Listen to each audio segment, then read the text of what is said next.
ಏನಾದ್ರು ನ್ಯೂನತೆಗಳಿದ್ದರೆ ಸರಿಪಡಿಸ್ತೀವಿ ಅಂತ ಹೇಳಿದ್ದೀವಿ. ಇನ್ನೂ ಅಭಿಪ್ರಾಯ ಕೊಟ್ಟಿಲ್ಲ. ಅವರಿಗೆ ಮುಂದಿನ ಕ್ಯಾಬಿನೆಟ್ ಮೀಟಿಂಗ್ನಲ್ಲಿ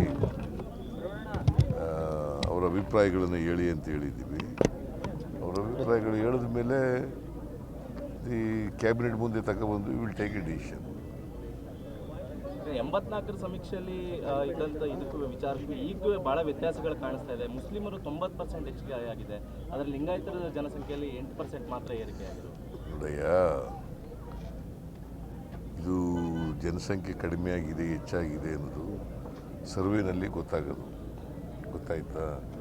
ಈಗ ಯಾವ ಆಧಾರದ ಮೇಲೆ ನೀನು ಹೇಳ್ತೀಯ? ನಿನಗೆ ಆಧಾರ ಏನಯ್ಯ?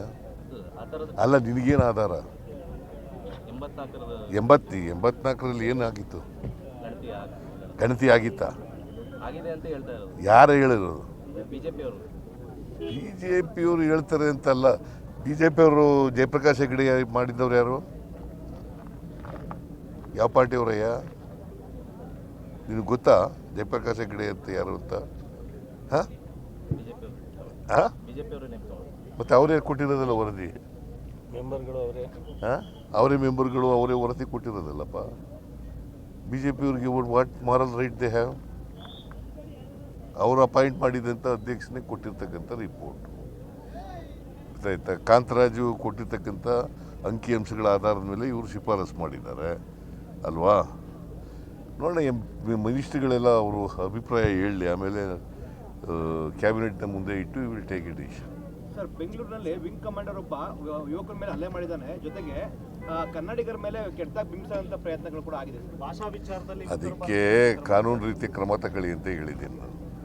ಯಾರೇ ಆಗಲಿ, ವಿಂಗ್ ಕಮಾಂಡರ್ ಆಗಲಿ ಯಾರಾಗಲಿ, ಕಾನೂನು ರೀತಿ ಕ್ರಮ ತಗೊಳ್ಳಿ ಅಂತ ಹೇಳಿದ್ದೀನಿ. ಇವರು ಕಂಪ್ಲೇಂಟ್ ಕೊಟ್ಟಿದ್ದಾರೆ, ಅವರು ಕಂಪ್ಲೇಂಟ್ ಕೊಟ್ಟಿದ್ದಾರೆ.